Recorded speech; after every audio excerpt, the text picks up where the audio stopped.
Welcome to the Invite Health podcast, where our degreed healthcare professionals are excited to offer you the most important health and wellness information you need to make informed choices about your health. You can learn more about the products discussed in each of these episodes and all that Invite Health has to offer at www.invitehealth.com/podcast. First-time customers can use promo code podcast at checkout for an additional 15% off your first purchase. Let's get started.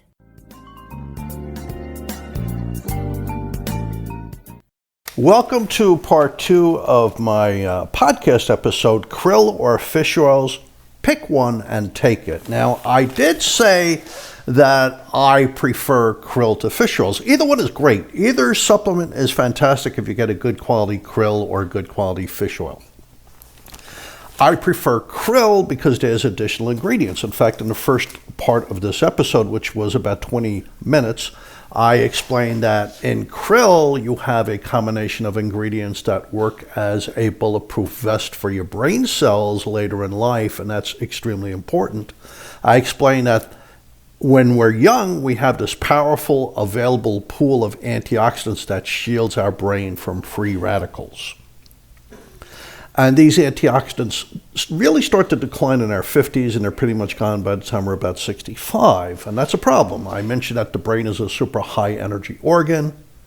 It uses oxygen and sugar for energy, and as a consequence of that, it leaks out a little bit of free radicals. Free radicals are very destructive. So when you're young, you have these antioxidants that are the antidote to free radicals. They snuff them out. When you're older, you lack these antioxidants. You don't have as much.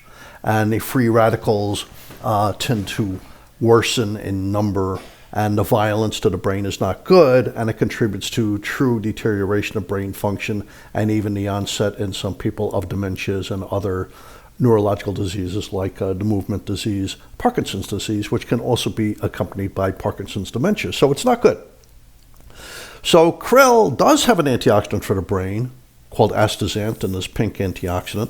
Krill does have phosphatides and fish oils that also snuff out the inflammation created by free radicals. So it's not the direct antidote to free radicals, but it helps to mitigate the inflammation caused by the free radicals. But the krill makes plasmalogens, and plasmalogens will kind of step up to the plate and act as a buffer against the free radicals that are occurring in your brain. They're made out of the ingredients that you find in krill, the phosphatides. There's a whole range of phosphatides in krill. Probably the most important one is phosphatidylcholine, but there's also phosphatidylethynolamine, phosphatidylinositol, phosphatidylserine, and others that are smaller in concentration. You also get the fish oils, and you get the choline, and together these create the plasmalogens that work as a shield for the brain cells. So phosphatidylcholine is abundant in krill. You could get phosphatidylcholine in soy foods, and you could get phosphatidylcholine in beans. But phosphatidylcholine is abundant in high-quality krill products. So make sure you get one of the krills. There's several on the market that have been used in a great deal of human clinical research. We know they work. We know they're good. We know they're fresh. The phosphatidylcholine creates the casing of your brain cell. It's called a cellular membrane. And the phosphatidylcholine opposes something called phosphatidylserine, which literally gives life to your nerve tissue. It literally is sort of the energy source, the battery source for your brain cells. But phosphatidylcholine also creates something called acetylcholine. It's a rate-limiting factor. A rate-limiting factor means if you lack it, something doesn't occur. So phosphatidylcholine is a rate-limiting factor for creating acetylcholine. Acetylcholine is at the core of learning. Acetylcholine is at the core of remembering. Acetylcholine is at the core of a good mood. It's at the core of solving problems. It's at the core of healing your brain, creating new memory cells, nerve function. So the phosphatidylcholine creates acetylcholine, and it creates brain cell membranes. It also creates myelin. Myelin is a covering on nerves that speeds up the reporting of the nerve to the brain. It makes the signals in your nerves travel faster to the brain. So for instance, If you stick your finger in something hot, the myelin created by phosphatidylcholine and other ingredients speeds up that signal to the brain, so you pull your finger out of that hot water or whatever it might be quicker. So this phosphatidylcholine is really, it's very, very important to our brain. It creates something called sphingomyelin. It creates plasmalogens. It helps create memory neurons, your brain cells that are involved with memory. There's different types of neurons in the brain. Phosphatidylcholine reduces inflammation in your brain, which once again helps mitigate the inflammation created by free radicals in the brain that are a consequence of using oxygen and sugar for energy. The oxygen and sugar are great for the brain, but there's a little bit of leakage of free radicals, and these can kill brain cells or damage the workability of the brain, and the phosphatidylcholine as an anti-inflammatory helps to mitigate that from happening. Phosphatidylcholine also lowers homocysteine. This is hitting the ball out of the ballpark in the 9th inning of the last game of the World Series. Okay? It's a home run in the last person up at bat in the World Series in the last game, last inning. This is hitting the ball out of the ballpark. Homocysteine is naturally made in our body. It's a byproduct of protein utilization. And there's normal levels that do not harm the body. They're just there.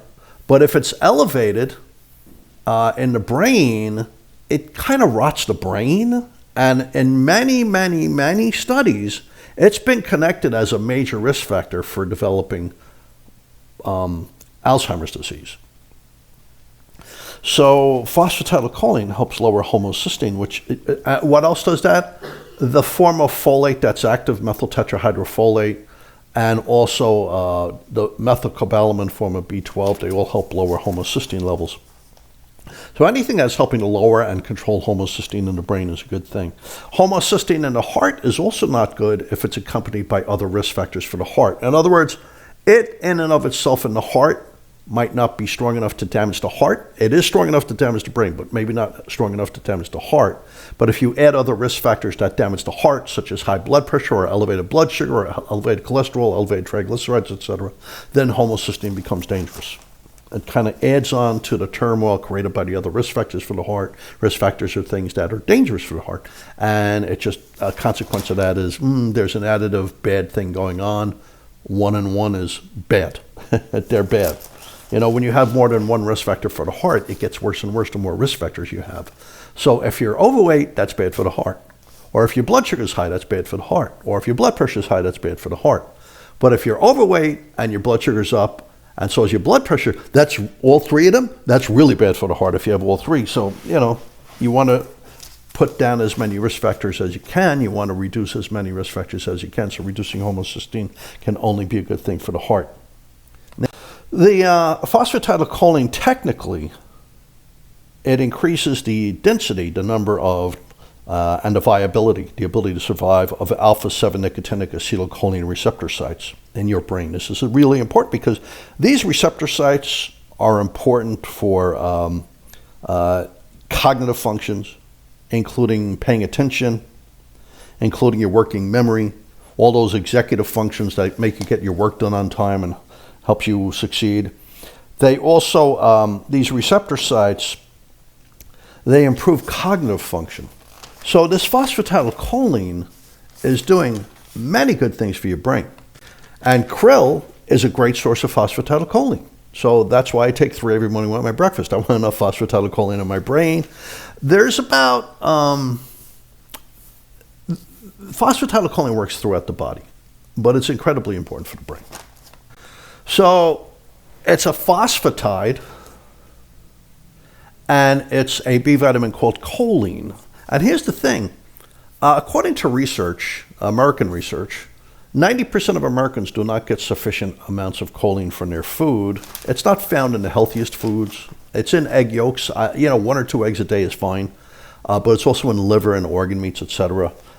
So you want a better source of choline, and like I said, krill is a great source of phosphatidylcholine that supplies choline. It gets choline into the brain. A lot of multivitamins or B-complex vitamins add a little bit of choline, but they usually use things like choline citrate. These forms of choline do not very successfully get into the brain. They might be useful in the liver or your muscles or your heart a little bit, but they're not getting into the brain, and there's not enough choline in there to begin with. So you want a steady source of choline. So let's just review choline and phosphatidylcholine very quickly. This is part of the Cupio ischemic heart disease risk factor study, and it's about 2,500 men aged 42 to 60. Their brains are still healthy, and they were enrolled in this study that started in 1984. And 4 years after they started the study, after they were enrolled in the study, they were given a battery of 5 cognitive tests. And men with higher choline intake had superior linguistic abilities and better functioning memory at this point. So then fast forward 22 years later, and they found that 337 of the 2,500 men originally in the study were diagnosed with dementia. So that's approximately 14%. So when they looked at the choline intake as part of phosphatidylcholine, I might add, the risk of dementia was reduced by 28% if they got in a lot of choline as phosphatidylcholine. So almost a 30% less risk of dementia just by getting this one thing. Even if you had a gene, that the ApoE4 variant, that increases your risk of, the ApoE3 variant, that increases your risk of Alzheimer's disease. Now here's a little bit of a different kind of study. Lutein and zeaxanthin are pigments in certain foods. Like zeaxanthin is named after corn, zea mays. It's yellow. It's a bright yellow carotenoid pigment. Lutein is an orangey, reddish, amber pigment. You find lutein in green leafy vegetables like spinach and broccoli and lettuce. You'll find a little bit in egg yolks. You find lutein and zeaxanthin a little bit in egg yolks. You'll find a little bit of lutein in pistachio nuts. Lutein and zeaxanthin are very good for your vision, and they're very good for your brain and memory. So this is the last study. And they combined a supplement of choline along with a supplement of lutein and zeaxanthin in 80 middle-aged men who were obese. That's the University of Illinois at Urbana-Champaign. It's in the Journal of Nutritional Neuroscience. And the combination of the 3 nutrients equaled faster brain performance. It improved cognitive flexibility. You know, that's important because being overweight or obese with fat, we're not talking muscle, being overweight with muscle is fine, but being overweight with fat increases your risk of severe memory decline. And of course, obesity really is a risk factor for Alzheimer's disease. Now, choline, it's found in krill as phosphatidylcholine. It's very important for the liver. Choline affects genes that prevent fat from building up in your liver. It's a methyl donor. It donates basically a carbon with 3 hydrogens, and this is very good for the liver. So here's what happens.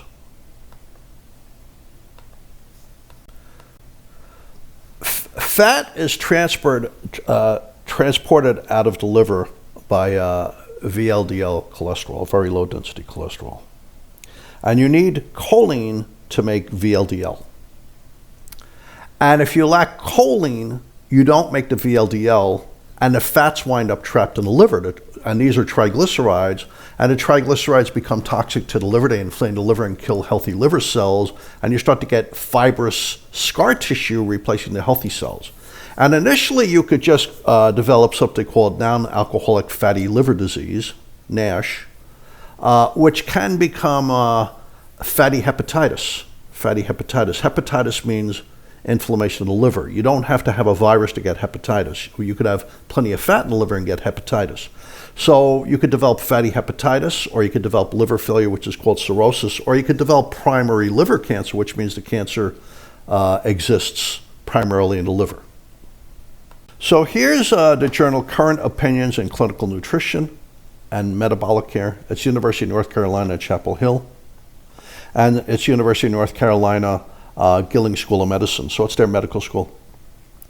And they said much of your choline metabolism occurs in your liver, And after consuming choline, it starts to accumulate in your liver very early on. So when you get a krill oil capsule, or you eat another source of choline like egg yolk, that choline is going into the liver, and very rapidly it's starting to do good things for the liver. So they're backing up what I said. When you consume too little choline, one of the earliest consequences is fat accumulation in your liver. So they said fatty liver occurs in 90% of people who are morbidly obese, 65% of overweight people, half of all diabetics, and 20% of everybody living on the planet. So you put 10 people in a room, and 2 of them probably have some level of fatty liver.